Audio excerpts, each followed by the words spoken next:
semana, pues no está de más decirles que es para mí un auténtico honor poder compartir con ustedes en este salón virtual. Y de esa cuenta, pues efectivamente vamos a proceder a iniciar nuestro respectivo curso que va a corresponder particularmente al contrato de compraventa y al contrato de permuta. En ese respectivo orden de ideas, entonces vamos a iniciar con nuestra clase y particularmente vamos a proceder, pues en este caso, a hacer los elementos genéricos del curso y no está de más, pues, enviarles, pues, la respectiva bienvenida a todos y cada uno de ustedes, especialmente a todos los compañeros que nos escuchan de las distintas partes del interior de la República. Compañeros, a todos, bienvenidos sean a este salón virtual.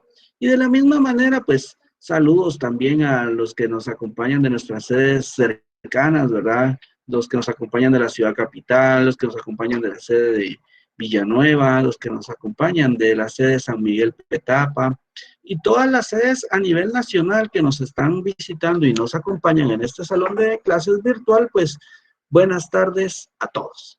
Y partiendo entonces desde ese punto de vista, vamos a empezar a trabajar lo relacionado a nuestra clase correspondiente al día de hoy. Y de esa cuenta, entonces vamos a determinar y vamos a establecer en qué consiste.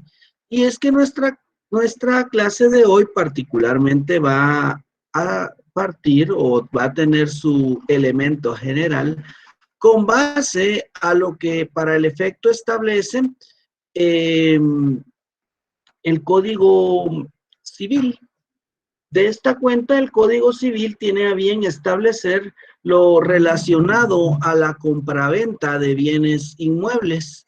De esa cuenta, la compraventa de bienes inmuebles va a partir, y ojo, no solo es de bienes inmuebles, realmente el contrato de compraventa al que hacemos referencia es un contrato de forma genérica y contrato también de permuta.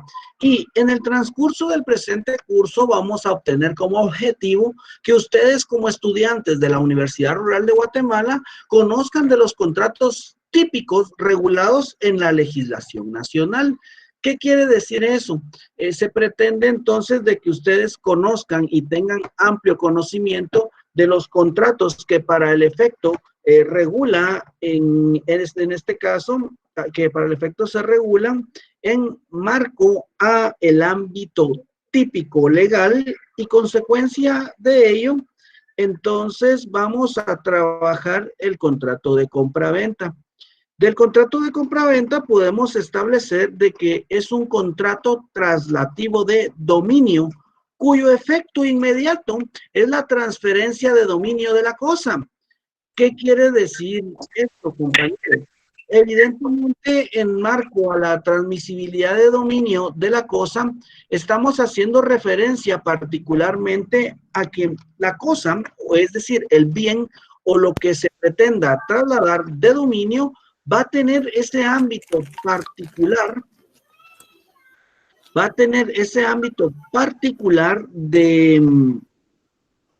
de traslado de dominio, y particularmente ese traslado de dominio va a patentizar y va a establecer, en este caso como elemento general, lo que establece el artículo 1790 del Código Civil. Y el artículo 1790 nos establece que por el contrato de compra-venta, el vendedor transfiere la propiedad de una cosa y se compromete a entregarla, y el comprador se obliga a pagar el precio del dinero. Es decir, en este caso, pues, identificamos, pues, de que la compraventa no es más que ese pacto consensual. Pero me dirá alguien, pero mírale que es necesario que se establezca o se determine un contrato para el efecto, o que en el cual se establezca el mismo. Y la respuesta, pues, para el efecto, podemos comprender que de conformidad con el artículo 1791 del Código Civil, vamos a identificar que el contrato de compraventa queda entre las partes. Es decir, cuando se identifica queda entre las partes, estamos identificando de que efectivamente se hace posible de que, de conformidad con el artículo 1791, se pueda, en este caso, concatenar y establecer de que el contrato de compraventa no necesita más que ese ámbito particular a través del cual se va a establecer el marco propio de la relación eminentemente contractual que nos va a conllevar directamente a que no es necesario que se entregue la cosa ni el precio para que el contrato se perfeccione. Y este es un ámbito eminentemente característico de este tipo de contratos de compraventa, toda vez que la institución le determina y especifica particularmente el marco de aplicabilidad de la misma. Y de esa cuenta, entonces, vamos a identificar y vamos a determinar sus características. Y las características propias del contrato de compraventa son las siguientes. Primero, que es un contrato de traslado de dominio. ¿Por qué se identifica que es un contrato de traslado de dominio como característica? Porque si recordamos lo relacionado al dominio, significa el poder que yo puedo tener sobre el bien. Y cuando hablamos de ese poder particularmente, entonces vamos a establecer y vamos a determinar ese ámbito propio y particular a través del cual yo puedo disponer del referido bien inmueble o mueble, porque al final de cuentas es una característica propia del contrato de compraventa. De esta cuenta, entonces, al ir creando esta particularidad, distinguidos compañeros,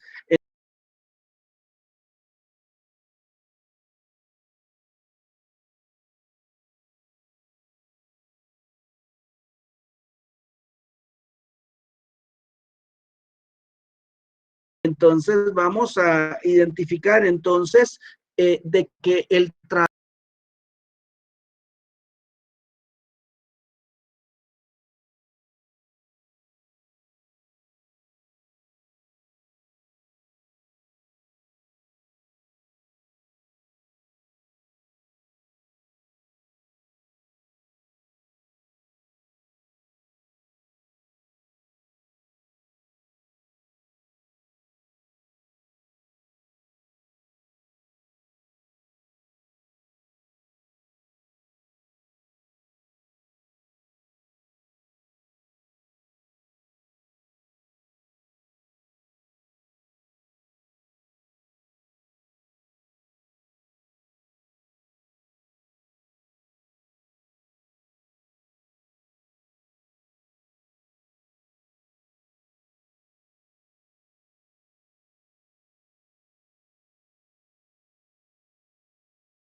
parte de este negocio o de esta acción Es por ello entonces el acto de la bilateralidad. Luego vamos a identificar que es un contrato principal. ¿Por qué? Porque es un contrato que va a subsistir por sí solo. No va a haber necesidad siquiera de determinar o establecer un posible aspecto a través del cual se crea o se determine que el contrato no deba o no pueda hacerse valer por sí mismo. Y es por ello que el contrato, la característica principal es de que no va a depender de ningún otro contrato, de otra característica para su subsistencia. De esa cuenta vamos a ir a otro aspecto propio de la compraventa, el ámbito oneroso. No podemos hablar de una compraventa si no hay pacto de por medio. ¿Qué pacto, Lic? Pacto que sea susceptible de aprobación, porque es un contrato también de naturaleza conmutativa. Es un contrato conmutativo sí y solo sí, porque va a tener entonces esta característica a través de la cual nosotros podemos, en este caso, determinar cómo se va a llevar el negocio jurídico y cómo va a concluir. ¿Cómo así? Me preguntará alguien. Bueno, si yo pacto con alguien la compraventa de un bien inmueble, ¿por qué es conmutativo? Porque yo sé de que voy a adquirir el bien inmueble como derecho, pero también voy a tener la obligación de pagarlo. De esa cuenta sabemos de que el contrato entonces sí tiene un orden lógico y tiene una forma de terminación ordinaria. Y de ello vamos a identificar la siguiente característica, y que es que el contrato de compra-venta es sinalagmático perfecto, porque en este contrato se crean obligaciones tanto de la parte compradora como de la parte vendedora, y es en donde se hace la efectiva creación de obligaciones recíprocas. Finalmente, vamos a identificar de que la compra-venta de conformidad con los elementos particulares de traslado de dominio de bienes, vamos a identificar que la compra-venta es un contrato solemne. ¿Y por qué es solemne? Me preguntará alguien. Porque la compra-venta debe de constar en escritura pública. Y esto es porque de conformidad, ojo, de conformidad con lo que establece el Código Civil, vamos a identificar que efectivamente los bienes, en este caso de naturaleza inmueble, obviamente registrables, deben de ser inscritos ante el Registro General de la Propiedad. Y recordemos que el Registro General de la Propiedad, como lo hemos identificado en anteriores contratos, nos va a establecer como característica esencial y particular de que el contrato debe de constar exclusivamente en escritura pública. De esa cuenta, entonces, este es el contrato de compraventa, del cual evidentemente vamos a tener esta interrelación en marco al presente curso. Y es importante y es preciso determinar que el contrato por sí solo o la propia naturaleza del mismo nos va a conllevar entonces a este aspecto a través del cual yo puedo formalizar un negocio jurídico. Pero es importante de que, si bien es cierto, estas características son esenciales, también es preciso determinar que el contrato de venta entonces se va a perfeccionar desde que se pacta precio y cosa. Y no es necesario algo más para la validez del contrato correspondiente. En ese respectivo orden de ideas, entonces vamos a identificar y vamos a establecer los elementos a través de los cuales el contrato de compraventa se va a perfeccionar. Y el primer elemento son los elementos personales. ¿Cuáles son los elementos personales, jóvenes? Los elementos personales van a ser estos elementos a través del cual identificamos tanto al comprador como al vendedor. Y de esa cuenta De esa cuenta son los elementos o son los sujetos que personalmente nos van a identificar y nos van a determinar quiénes van a ser los sujetos procesales en marco a el presente tipo de contratos. Luego vamos a encontrar los elementos reales y los elementos reales siempre van a ser la cosa vendida y el precio o el valor de la misma. De esa cuenta, tanto el precio y la cosa son elementos esenciales, particularmente vinculantes y propios de este tipo de contratos.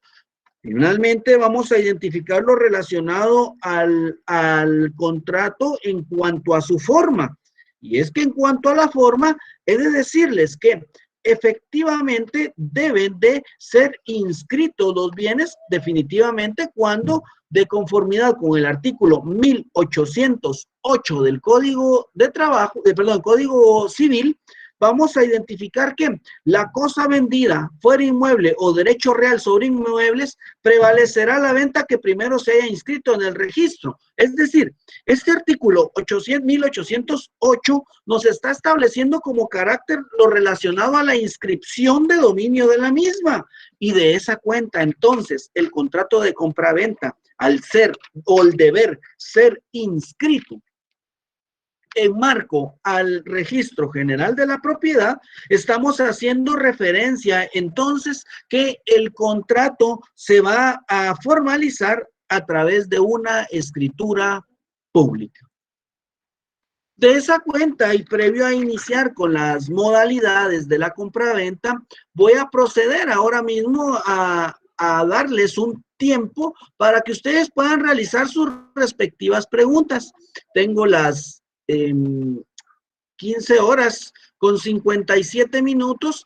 A las 16 horas en punto vamos a estar reactivando nuevamente nuestra videoconferencia para que podamos, en este caso, resolver las dudas. Y ya saben los compañeros que aún no cuenten con su acceso al código respectivo de Telegram, por favor, enviarme un correo a la dirección fg045@paurural.edu.gt. Continuamos en breve.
Bueno, continuando entonces con nuestra respectiva clase, vamos a proceder de la siguiente manera.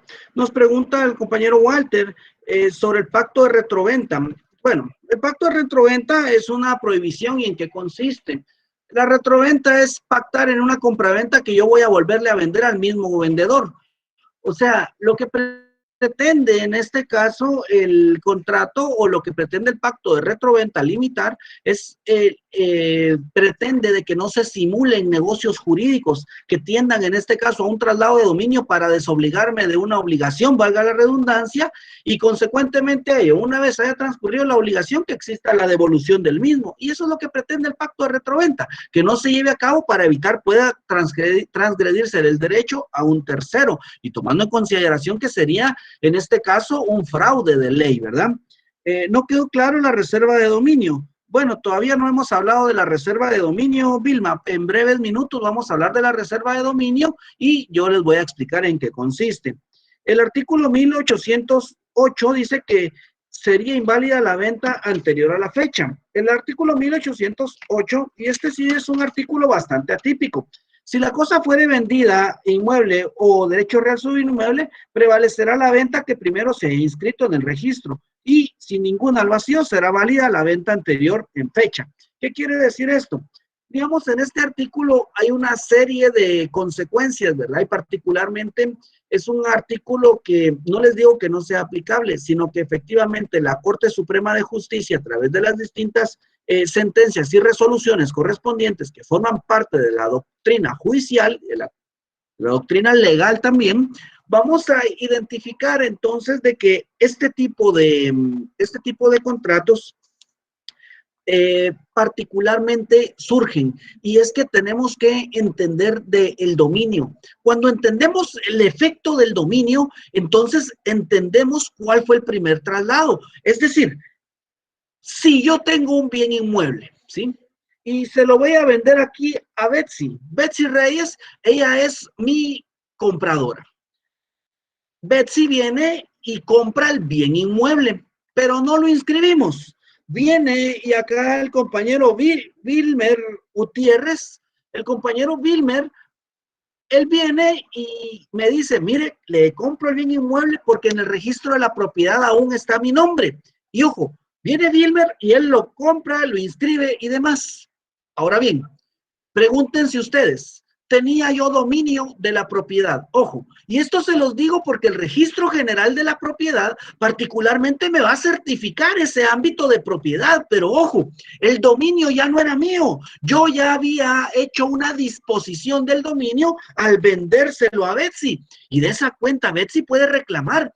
Si bien es cierto, la ley me establece que va a prevalecer el inscrito, perdón. Esta es una condición que no se aplica. Siempre va a prevalecer el traslado de dominio. Y es que cuando yo traslado el dominio, y aquí viene un aspecto, el artículo 1794 nos lo establece. Ninguno puede vender sino lo que es de su propiedad. Y si yo le vendí a Betsy primero, aunque no esté inscrito, el dominio ya lo trasladé, y por eso uno de los requisitos o uno de los elementos era particularmente el traslado de dominio. Y ojo, el trasladar el dominio es trasladar el derecho, y de esa cuenta, aún así, obre el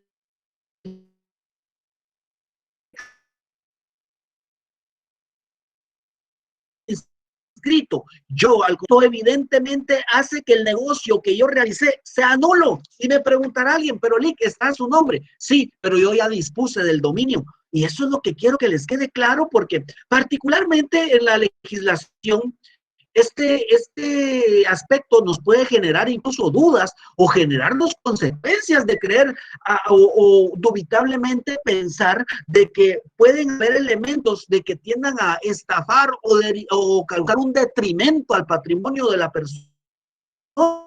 Y al contrario, la ley, si bien es cierto, tiende a ser ambigua, evidentemente va a ser protectora. Y cuando entendemos entonces en qué consiste esta característica propia, ustedes mismos me van a decir, bueno, evidentemente sí, el dominio es un efectivo derecho. De esa cuenta, entonces, espero haberle aclarado el artículo 1808. nos dice Ligia que no le quedó claro. Si usted vende, usted sabe que tiene que entregar la cosa y va a tener como consecuencia derecho que le paguen. Es decir, una variación. Nos dice acá o nos establece Avi, no le quedó claro la característica de sinalagmático. La característica de sinalagmático, y vamos a retrotraerlo en nuestra presentación para que lo podamos, en este caso, integrar. El contrato sinalagmático perfecto significa en que las partes, ojo, similar a lo conmutativo. En lo conmutativo es la proyección contractual. En lo sinalagmático es que tanto el vendedor como el comprador adquieren obligaciones. Claro, no van a ser las mismas, pero son obligaciones. La obligación del vendedor, ¿cuál es? Entregar la cosa. Y la obligación del comprador, ¿cuál es? Pagar la cosa. Y eso es lo sinalagmático perfecto, compañera, porque efectivamente acá se patentiza de que existe ya un derecho previamente a ambas partes, pero eso les va a generar obligaciones. No de la misma calidad, pero efectivamente en el mismo negocio jurídico. Evaristo nos establece que tiene entendido que posterior al cumplimiento del contrato de promesa debe llevarse a cabo la formalización del contrato de compraventa. ¿Qué pasa si una de las partes se niega a darle formalidad a la promesa? Por situación, bueno, en este caso ya lo habíamos hablado en las anteriores clases, tanto en promesa como en opción, de que pueden llegar a ser válidas por sí mismas, ¿verdad? Porque si no se cumple, digamos, si yo la promesa no la cumplo en su totalidad, es decir, la compraventa de bien inmueble, si yo no prometo la venta, pero si me pagan el valor del inmueble, pues puedo exigir o pueden exigirme que yo escriture, porque ya se cumplió con las condiciones. Recordando que la compraventa se perfecciona ¿desde qué momento? Desde que se fija precio y cosa. El pacto de retroventa, entonces Emily nos establece que no le ha quedado claro. Y es que el pacto de retroventa solo es, por ejemplo, viene Emily y me dice, mire, le vendo el bien inmueble, pero le voy a establezcamos una cláusula que en 6 meses usted me lo tiene que volver a vender. Ese es el pacto de retroventa. Usted, al disponer del inmueble, usted ya no puede tener disposición del mismo, porque ya no es suyo. Desde que usted decide venderlo, usted está trasladando el dominio y no puede obligarme a mí a que le venda. Pues si yo lo adquiero y es de mi propiedad, yo voy a decidir sobre qué voy a resolver o cómo voy a resolver mi contrato. Es decir, entonces el pacto de retroventa entonces no va o no se va a llevar a cabo efectivamente por la naturaleza del contrato, que yo no puedo obligar a que me vuelvan a vender lo que estoy vendiendo. Parece confuso, parece cantinfliar, me diga alguien, pero efectivamente eso es el pacto de retroventa y por eso es que existe una prohibición. ¿Cómo yo voy a vender con la finalidad que me vuelvan a vender? Es irracional, pero puede pasar. ¿Pero por qué surge? Surge porque hay quienes hacen estos pactos de retroventa, trasladan el dominio, pero para, o sea, de una forma simulada, una simulación absoluta. ¿Se recuerdan ustedes de la simulación absoluta del negocio jurídico? Y en eso consiste. Por eso es esencial comprender los elementos propios del negocio jurídico, porque acá ya no vamos a comprender elementos, acá vamos a comprender la institución. Y es que cuando hablamos del pacto de retroventa, precisamente está previendo una simulación del negocio o del contrato. Araceli nos identifica de que si todos los bienes tienen que ser registrados. Bueno, si están inscritos en el Registro General de la Propiedad, sí, es una característica. De hecho, parte de, digamos, en los principios del derecho notarial, vamos a encontrar que nosotros como notarios tenemos una relación estricta con los registros públicos, porque definitivamente tenemos que motivar la inscripción de los bienes, porque a esto o a eso se proyecta el negocio jurídico. Oscar Sack, ¿cómo comprobar el traslado de dominio? A través del contrato de compraventa, Sack. Aquí no hay duda y esa es la forma, la disposición del mismo. Y en el caso de la identificación que les decía de que se perfecciona el contrato, desde que se pacta precio y cosa, estamos hablando en este caso incluso de un contrato de promesa o un contrato de opción.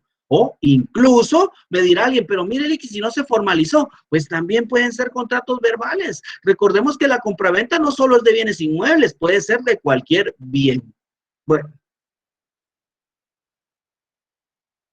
nos identifica la compañera Fernanda Silva que tienen problemas de conexión.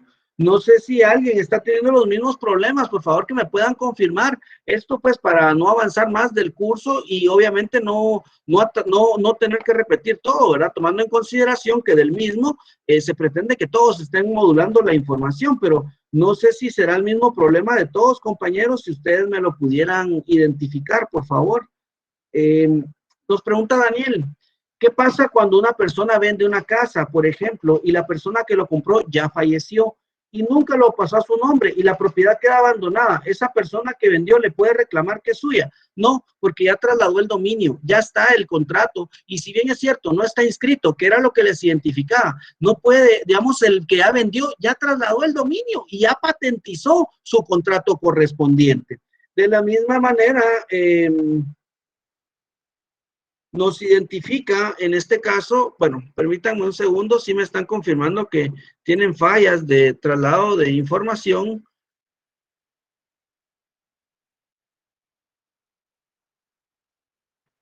Vamos a ver, espérenme unos breves segunditos.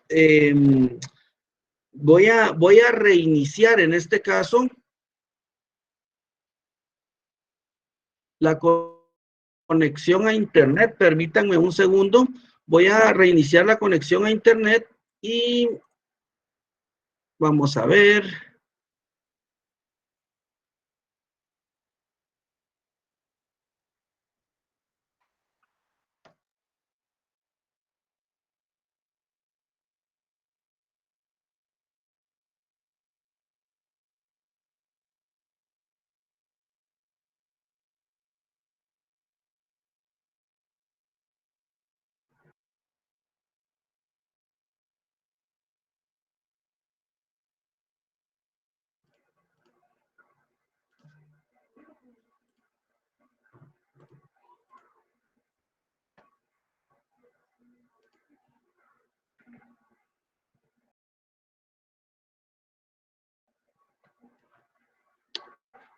Bueno, compañeros, por favor, me confirman cómo estamos con la comunicación. Acabo de hacer un reinicio de mi sistema.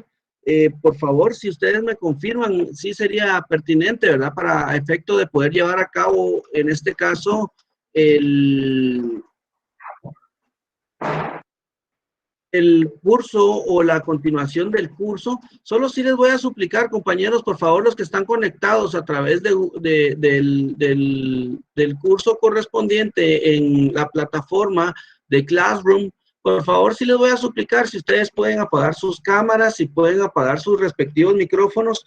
Tal vez esto nos está conllevando a que existan problemas de conexión. Esto en marco definitivamente, compañeros, a proporcionar la información a todos. De esta cuenta, hay compañeros que me están escribiendo ahora mismo, les voy a estar contestando. Por favor, confírmenme si se están llevando a cabo y yo en breves, unos 2 minutos, voy a verificar la conexión y de la misma manera vamos a verificar eso y en todo caso, pues voy a apagar mi cámara para que podamos escuchar, que realmente necesitamos escuchar el curso, ¿verdad?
en 300,000. Entonces, como obviamente a mí me beneficia, yo lo compro a 300,000, pero he ahí el tema de la interpósita persona, porque es el encargo de alguien más y obviamente yo le voy a poner el valor más bajo porque es el valor que él pretendía como mínimo y eso es en beneficio propio, yo a sabiendas de que el inmueble vale más. Entonces viene por ahí y en este caso deriva de esta cuenta lo relacionado pues a la interpósita persona. Continuando, espero haberle contestado, Susan. Eh, Nos identifica Elizabeth de que cuando hay compraventa y se establece que el pago es en cuotas y el comprador fallece antes de terminar de pagar el inmueble, ¿qué sucede con el bien inmueble? Bueno, antes, esta era una situación y esta es una buena pregunta, porque, digamos, antes lo que ocurría es de que no existían seguros y consecuentemente a ello se extinguían y prácticamente cuando se dan cuenta dejaban de pagar, pero no quería decir que no hubiera obligación. Cuando yo accedo al bien inmueble, en este caso por herencia, a través de un proceso sucesorio intestado, inmediatamente, si quiero el derecho del bien, debo de pagar las obligaciones. Hoy en día la modalidad es de que ustedes contratan un seguro y el seguro les garantiza que si ustedes fallecen en lo que pagan el inmueble, el seguro va a pagar la totalidad del inmueble y con ello, pues obviamente queda resuelta la condición jurídica. Vamos a ver. De esa cuenta, entonces, vamos a identificar, Sanio Pérez nos identifica que si vende una finca donde tenía dando paso o camino a un vecino, pero en un nuevo dueño quita el paso o camino, donde yo por negligencia no estipulé la escritura que existiera dicho camino. Bueno, de eso se le llaman las limitaciones reales y recordemos que las limitaciones tienen la característica y hay que ponerle mucha atención a estas limitaciones porque, digamos, en la escritura de compraventa, yo debo de pactar si existen servidumbres, y esta es una característica que me puede llevar a consecuencias. Recordemos el saneamiento por evicción. ¿Qué es el saneamiento por evicción? Y me preguntará alguien. Bueno, recordemos que el saneamiento no es más de esa obligación a través de la cual yo debo de establecer que el inmueble no tiene limitaciones. Y de esta cuenta, el artículo 1543 del Código Civil nos establece, el enajenante, el vendedor, está sujeto al saneamiento por evicción o por vicios ocultos, en todo contrato oneroso en que transfiere propiedad, la posesión, goce o uso y disfrute de la cosa. Esto quiere decir entonces que el saneamiento, ¿cómo puede darse? Y de conformidad con el artículo 1548, nos relaciona lo identificable en el saneamiento por evicción y establece, tendrá lugar la evicción cuando se prive al adquirente por sentencia firme en virtud de derecho anterior a la enajenación. ¿Y cuál es el derecho anterior? Obviamente, la servidumbre.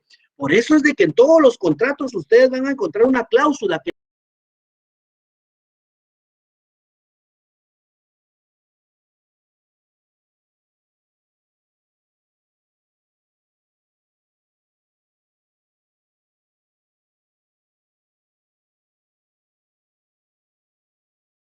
establece es específico determinar que evidentemente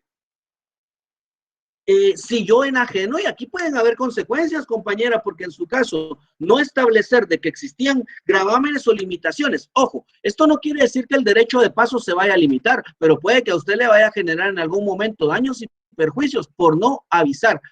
Aún así, esto pues definitivamente es susceptible de un juicio, ¿verdad? De esa cuenta, entonces, nos identifica Leslie Osorio que si puede vender un bien inmueble encontrándose, en este caso, intestado. Y sí, efectivamente, ahora mismo le voy a identificar, compañera, el artículo que establece lo relacionado a los derechos hereditarios.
preguntas y consecuencia de ellos, entonces, vamos a proceder a identificar y contestar. Yo acá en el correo vi una pregunta que me llamó la atención y dice, vamos a ver, ya contesté lo de los intestados, ya contesté. Bueno, nos pregunta aquí Marlene Agustina López. Dice,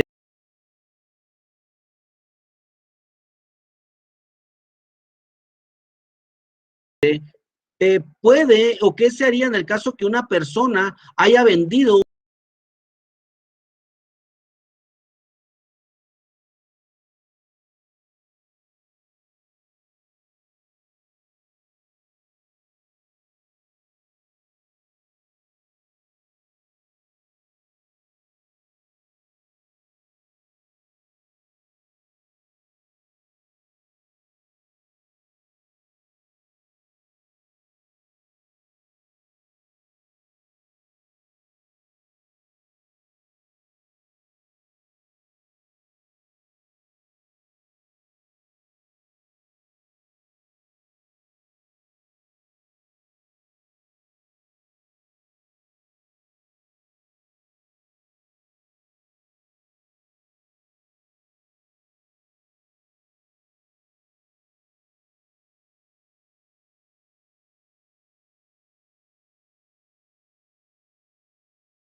un inmueble por un precio muy bajo, pero particularmente va a determinarnos este aspecto particular a través del cual yo evidentemente no voy a tener una opción de pretender de que el negocio jurídico sea distinto si se me ha establecido que las condiciones del mismo no son o son distintas, obviamente, al negocio jurídico. De esta cuenta, entonces, nos pregunta Tony, ¿qué riesgos se corren al comprar un derecho sucesorio intestado de bien inmueble? Bueno, el riesgo es de que pueden haber más herederos, ¿verdad? Ese es el riesgo, ese no hay duda. Pueden haber más herederos, eso no lo dude. ¿Se puede vender un inmueble en proceso de titulación supletoria? No. El inmueble en proceso de titulación supletoria no se puede disponer y esto lo fundamenta y lo patentiza. Ahora mismo les identifico el artículo. Lo establece el artículo artículo 637 del Código Civil. El artículo 637 del Código Civil nos establece particularmente de que yo puedo disponer del inmueble hasta que hayan transcurrido 10 años de que se llevó a cabo la titulación supletoria. Ojo, lo que sí puedo vender antes de iniciar la titulación supletoria es el derecho posesorio, porque eso sí es eminentemente posible. Es posible el traslado de dominio, pero cuando está en el trámite de la titulación supletoria, no, porque recordemos de que el inmueble todavía no se puede oponer frente a todo, pero evidentemente, digamos, en el ámbito o en marco del negocio jurídico, pues efectivamente, antes de tramitarse el mismo, sí, aún así, ya analizándolo con objetividad, podríamos hablar de la subrogación de derechos, pero lo ideal sería o venderlo antes o venderlo después de la titulación supletoria, por el aspecto del dominio. O sea, y es eso, porque es que la garantía del dominio es eminentemente importante. Es necesario que, en este caso, es necesario entonces poder determinar y poder establecer que efectivamente el dominio de la cosa se haya trasladado, y es que en la posesión lo que estamos haciendo es efectivamente el dominio. Nos pregunta Dinora, ¿qué puede hacer cuando un inmueble se encuentra intestado? Pues De conformidad con el derecho sucesorio, pues puede tramitar un proceso de carácter, en este caso, intestado, ¿verdad? Llevando a cabo las diligencias voluntarias de sucesión intestada. Esto es lo que puede hacer, en este caso, tramitar su respectivo proceso sucesorio. En este sentido, distinguidos compañeros, distinguidos amigos, vamos a identificar entonces las modalidades de la compraventa. Y las modalidades de la compraventa son las siguientes. Primero vamos a encontrar la compraventa de reserva de dominio. ¿Qué es la reserva de dominio? Bueno, López Zavala, citado por Viteri, define este contrato como aquella que se realiza estipulando las partes que el vendedor se reserva el dominio de la cosa hasta la verificación de un determinado hecho, consistente generalmente en el pago. ¿Qué quiere decir esto, compañeros? Por ejemplo, en el caso de los bienes muebles, usualmente se establece y se determina de que se va a garantizar con el dominio el contrato. ¿Cómo así me dirá alguien? Por ejemplo, en los vehículos. Si yo vengo y le vendo a don Juanito, le vendo mi vehículo se lo vendo a don Juanito y don Juanito me dice, mire, Lick, yo se lo voy a pagar a usted en 6 pagos.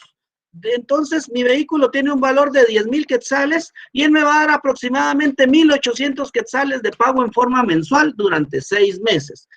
Esto entonces va a conllevar a que mientras, aunque don Pepito tenga, ojo, no el dominio, don Pepito va a tener el vehículo en su posesión, pero mientras él lo tenga en posesión no quiere decir que sea de él, porque yo tengo una reserva de dominio. Pero ojo, esta reserva de dominio debe de quedar por escrito, ¿sí? Esto es importante, porque la reserva de dominio es donde yo establezco que me reservo el dominio del bien. Es decir, si don Pepito no me paga, yo puedo recuperar mi bien porque es de mi propiedad aún. Todavía tengo el dominio.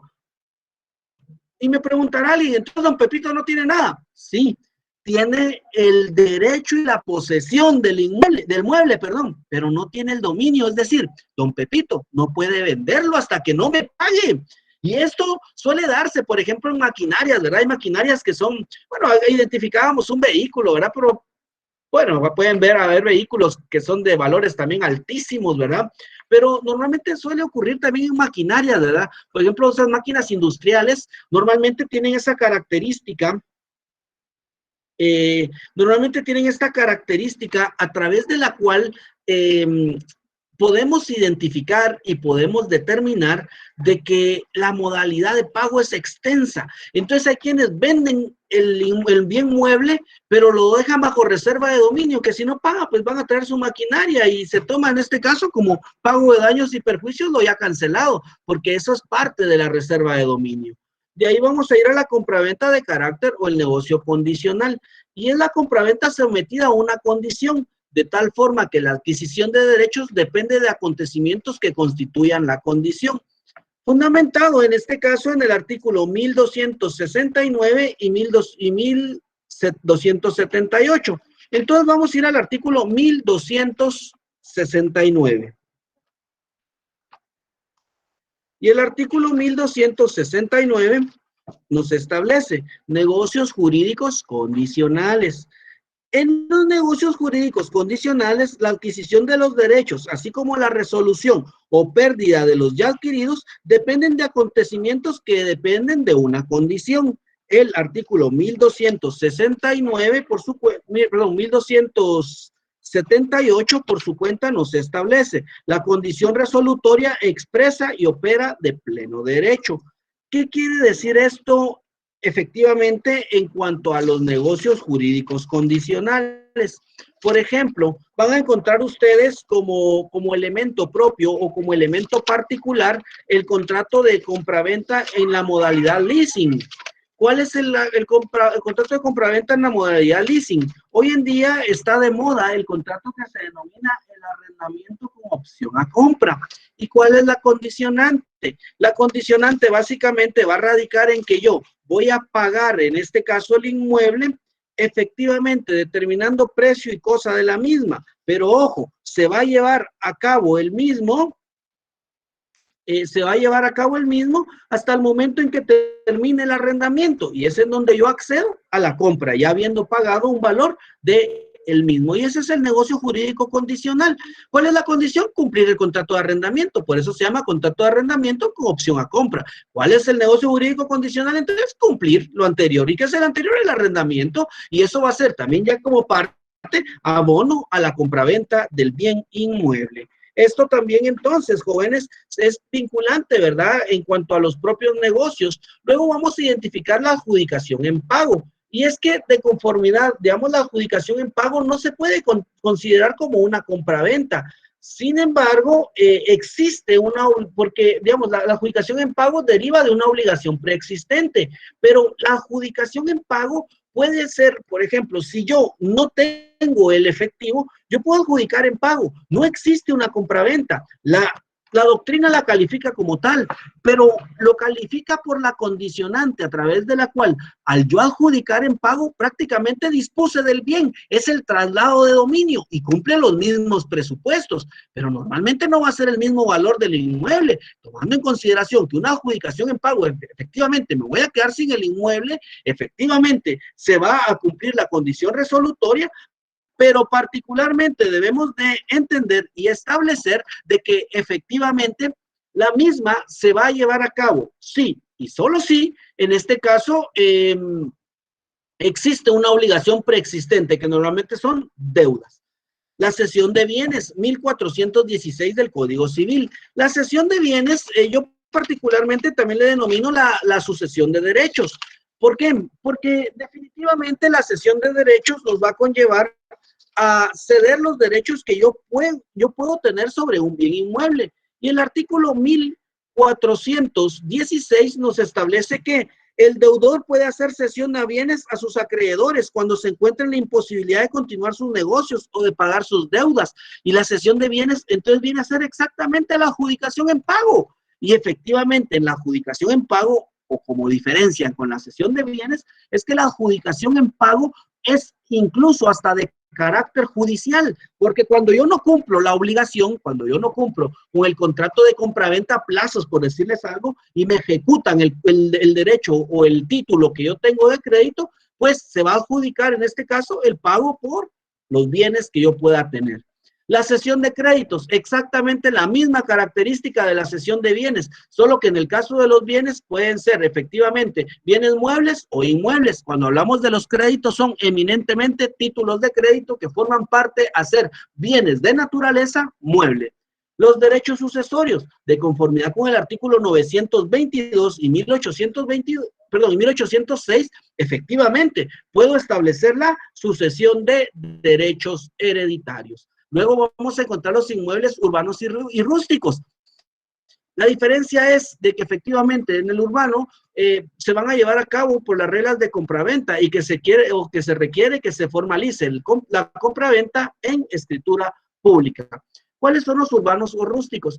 Hay quienes identifican o manifiestan de que los bienes inmuebles son en la ciudad y los rústicos son en el interior. Y efectivamente, básicamente, desde mi punto de vista, los urbanos son los construidos y los rústicos son los bienes inmuebles que no tienen construcción. Cualquiera de las dos, en el ámbito jurídico se consideran eminentemente válidos, tanto los que se encuentran en la ciudad o los que se encuentran en el área rural. Y también de mi parte, el urbano y rústico es la construcción versus la no construcción.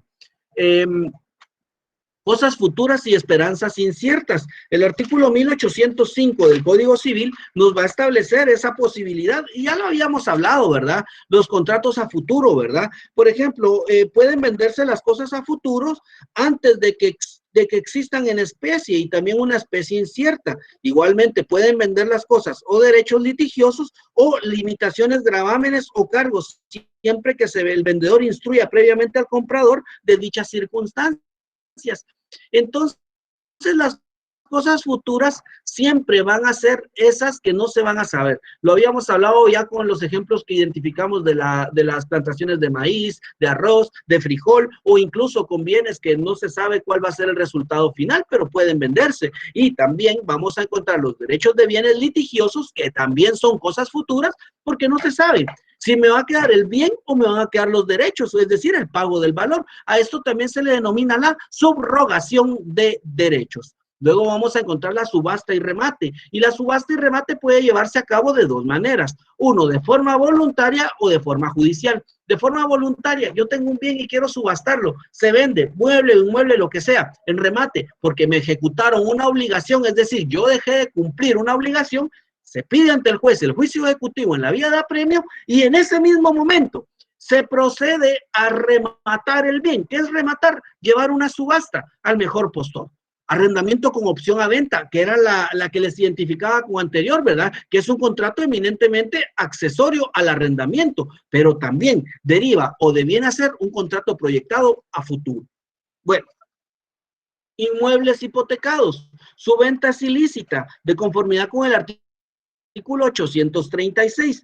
Sin embargo, eso es en cuanto al efecto registral, puesto que si yo le hago de conocimiento al comprador de que el inmueble cuenta con una hipoteca o una garantía, esto es totalmente válido. ¿Y esto por qué?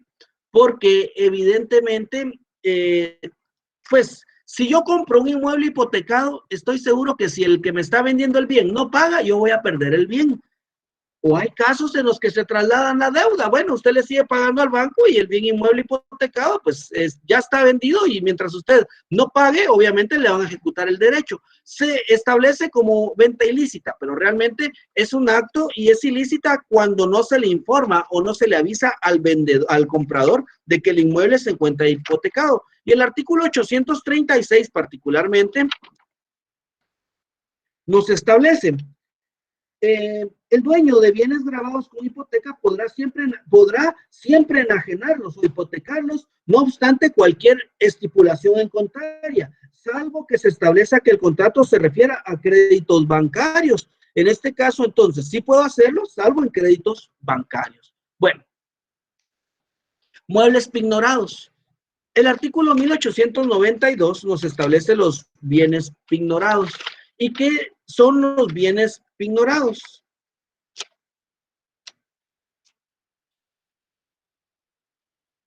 Perdón, 1802. En la venta de cosas en tránsito, no, perdón, los bienes pignorados, entonces dice, producen efectos diferentes. Establece que el deudor o propietario de cosas dadas en prenda que disponga de ellas y el adquirente queda obligado y responsable ante el acreedor.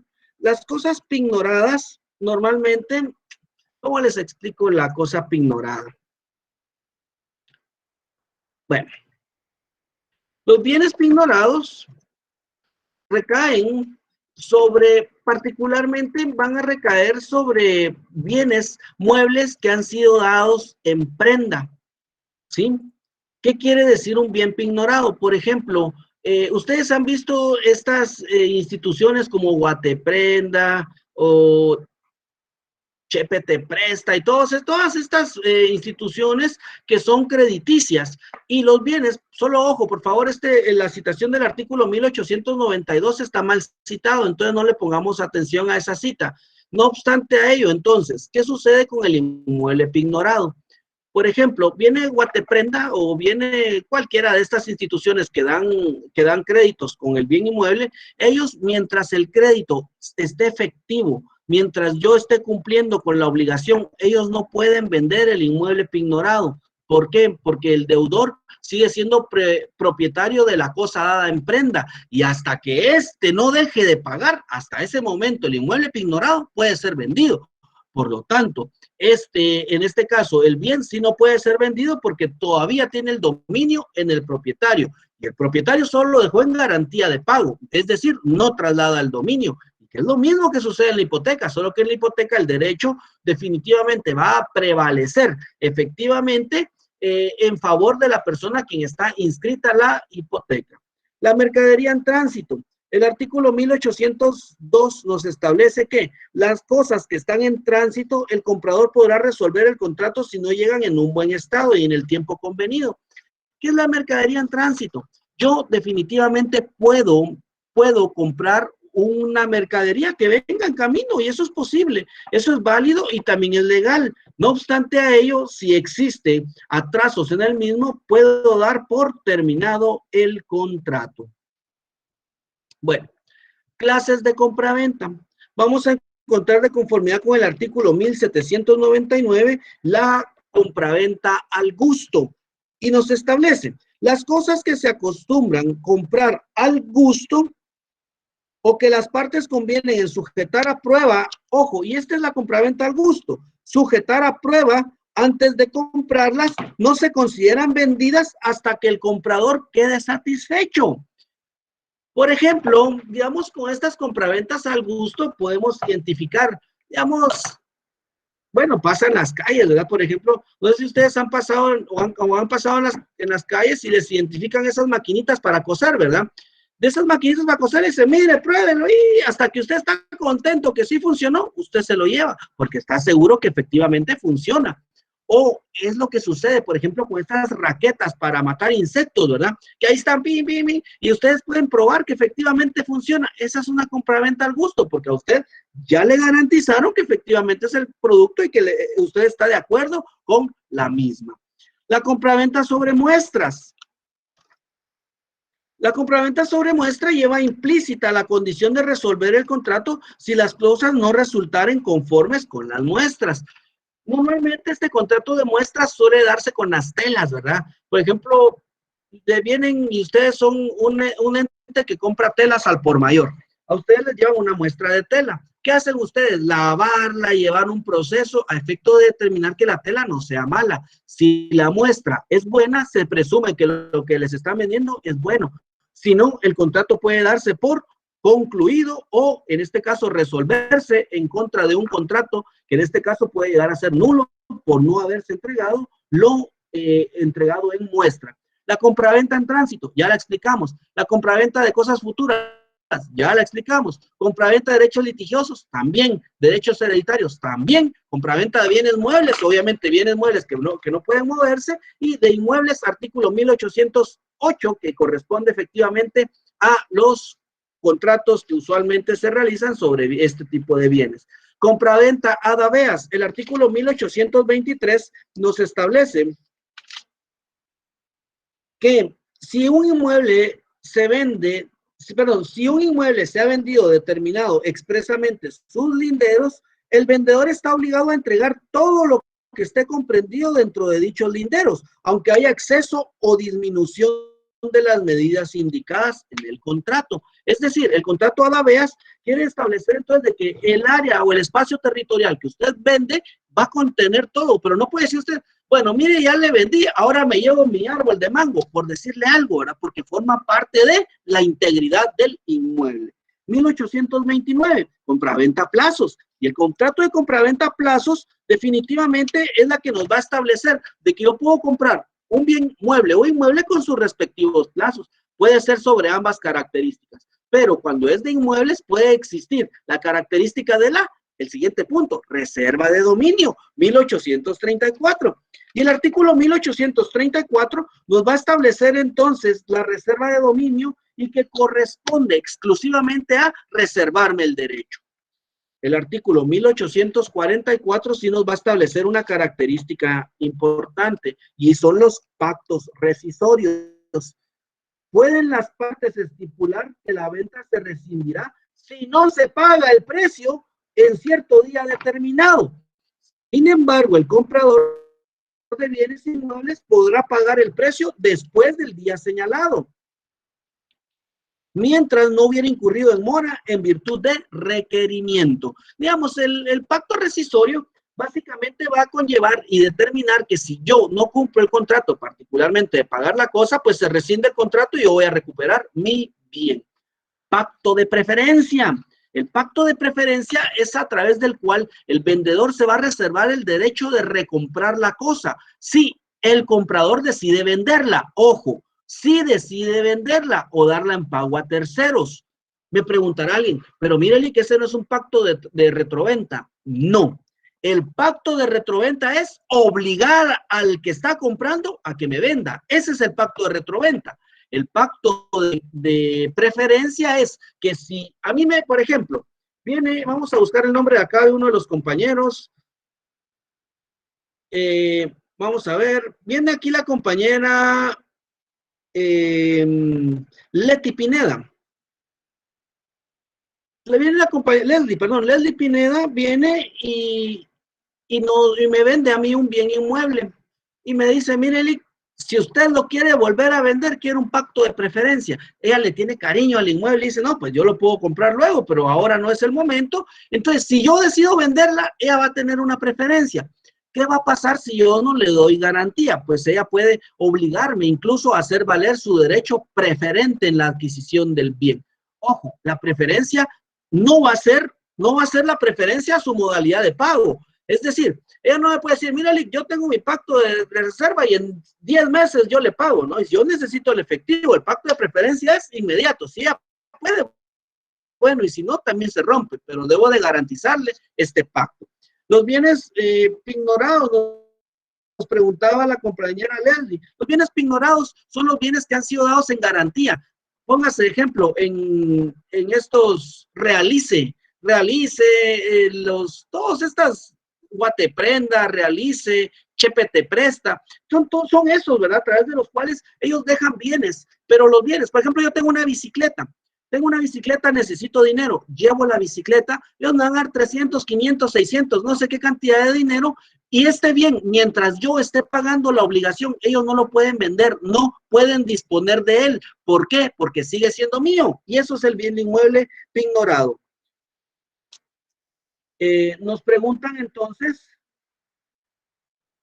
nos pregunta Fer, ¿cómo se llama el documento donde se plasma la compraventa con cláusulas de reserva de dominio? Eso, contrato de compraventa con pacto de reserva de dominio. ¿Cuál es el fundamento legal? El fundamento legal lo identificamos en el artículo 1834.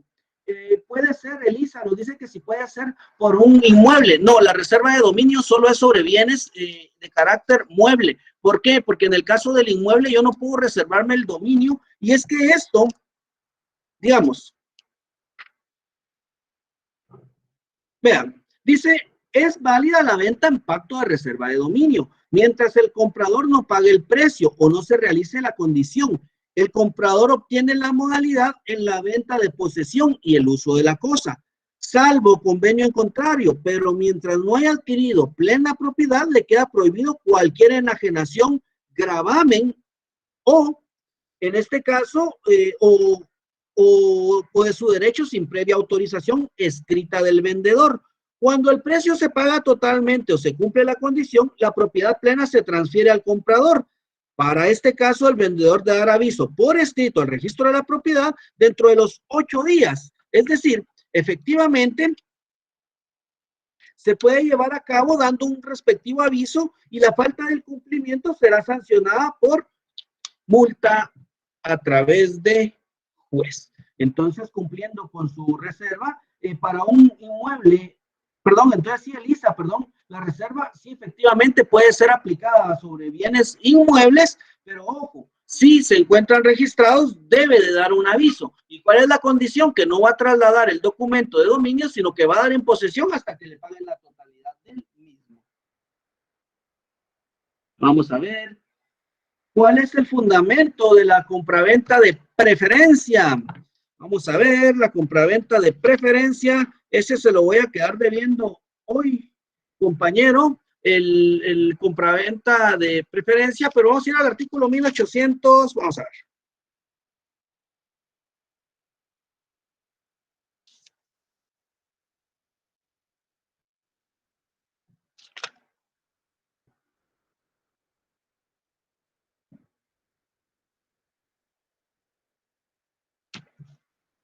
Le voy a quedar debiendo, por ahora le voy a quedar debiendo el pacto de preferencia. Este pacto de preferencia va a radicar, compañera, particularmente va a radicar y deriva de estos pactos preferentes que se determinan o se establecen en el Código de Comercio. El asunto es que no tengo en mente el artículo correspondiente, y en el Código Civil, pues evidentemente debe de existir una normativa, no lo tengo ahora mismo, pero le prometo enviarle la respuesta en la brevedad posible. Bueno, finalmente, compañeros, vamos a hablar de la permuta. La permuta es el cambio. De conformidad con el artículo 1852, van a darse cuenta ustedes que es un contrato muy pequeño, y el artículo 1862 nos establece que la permuta es un contrato por el cual cada uno de los contratantes transmite la propiedad de una cosa a cambio de la propiedad de otra. Cada permutante es vendedor de la cosa que da el comprador. El contrato de permuta no es más que el cambio, el trueque. Yo cambio un bien por otro bien. Esa es la permuta, jóvenes. Y la modalidad, definitivamente, la permuta sí nos puede permitir, ¿verdad? Que evidentemente yo pueda trasladar el dominio de la misma o de la cosa, y si el valor, en este caso, nos conlleva a acciones a través del cual un bien sea de un valor más alto que el otro, puede aplicarse la permuta y obviamente pagando el restante, ¿verdad? Los elementos personales son los permutantes, ¿verdad? No tienen nombre distinto porque ambos van a adquirir derechos y ambos van a adquirir obligaciones. Los elementos reales, la cosa, los bienes que se van a cambiar o la permuta correspondiente, y los elementos formales va a ser el tipo de contrato. Si son bienes de naturaleza inmueble, deben de constar en escritura pública, y si no, pues pueden constar en cualquier o de cualquier otra forma. El precio, objeto y precio. La característica que distingue la permuta es el intercambio de una cosa por otra cosa. Y como se mencionó, obviamente es en este caso, cosa por cosa. Sin embargo, el precio, de conformidad con el artículo 1852, establece que cada permuta es vendedor de la cosa y comprador de la que recibe. En cambio, de cosas es precio por la otra. Sin embargo, sí puede haber o existir un precio de diferencia, ¿verdad? Porque a veces hay bienes que no valen lo mismo o no tienen los mismos valores. La permuta es válida, pero se puede pagar la diferencia del valor. Estas condiciones o estas características se encuentran particularmente reguladas en el artículo 1852 al 1854 del Código Civil. Con esto, distinguidos y apreciados compañeros, estamos concluyendo. Espero haberles podido contestar sus dudas correspondientes. Wilmer nos preguntaba acá la venta de esposos. Esta venta no es permitida, lo establece y se encuentra regulada en el Código Civil, particularmente en el artículo 1792. De ahí nos pregunta la reserva de dominio, si ya lo identificamos.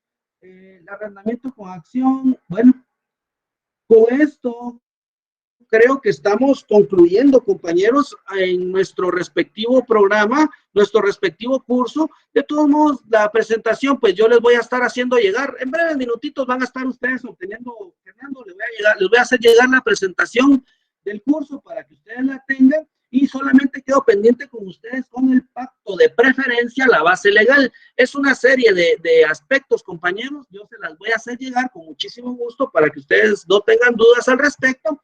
Y desde ya, compañeros, a todos, muchísimas gracias por su atención al presente curso. Es para mí, de verdad, un auténtico honor poder compartir con ustedes todos y cada uno de estos fines de semana que hemos compartido. Jóvenes, particularmente les puedo decir a todos, muchísimas gracias por su presencia al curso. Desde ya, pues yo muy agradecido, perdonen el que corrimos la parte final del curso, pero la permuta es el cambio, de verdad no se van a perder, es el cambio de bienes, no es complejo. La compraventa sí me interesaba que quedara discutida porque son varias las modalidades, y partiendo desde ese punto de vista, por favor les voy a sugerir y les voy a suplicar que ustedes también puedan darle lectura a lo que establece la ley en este aspecto, porque hay modalidades que a lo mejor se nos pudieron ir, o ya se las expliqué, pero no las fundamenté, y esto es para que ustedes también tengan esta correlación. Jóvenes, muchísimas gracias a todos. En nombre de la Universidad Rural de Guatemala, quiero darles infinitas gracias por su comparecencia, por estar ustedes pendientes y estar siempre en cada uno de los cursos. Jóvenes, muchísimas gracias a todos y cada uno de ustedes. Saludos absolutamente a todas las sedes del interior de la República. Es para mí un honor poderlos saludar cada fin de semana. Jóvenes, saludos a aquellos compañeros que están en las distintas sedes de la República de Guatemala. Vamos a encontrar en este caso a los compañeros de Chimaltenango, de Baja Verapaz, Alta Verapaz, El Petén, a todos los compañeros que nos escuchan, de Zacapa. Leí un par de correos ahí que me saludaban de Zacapa, efectivamente, en donde efectivamente se hace valer o hacían valer de que efectivamente estaban teniendo problemas de señal. Espero definitivamente que todos y cada uno de ustedes pueda acceder a la información. Saludos a los compañeros de la sede de Villanueva que me están escribiendo ahora mismo. Asimismo, nos identifican que el examen para cuándo. Tentativamente está programado para la siguiente semana. No obstante a ello, compañeros, es algo que no les quiero dar la información porque no la tengo, ¿verdad? Mejor que sea a través de la plataforma virtual o a través de las páginas de la Universidad Rural en las que ustedes se identifiquen. Gracias, jóvenes, por todo. Cuídense mucho, éxitos, bendiciones y definitivamente a cuidarse. Recordemos de que estamos en momentos difíciles, pero yo sé que juntos podemos. Éxitos, compañeros, bendiciones, que tengan un excelente fin de semana. Hasta la próxima.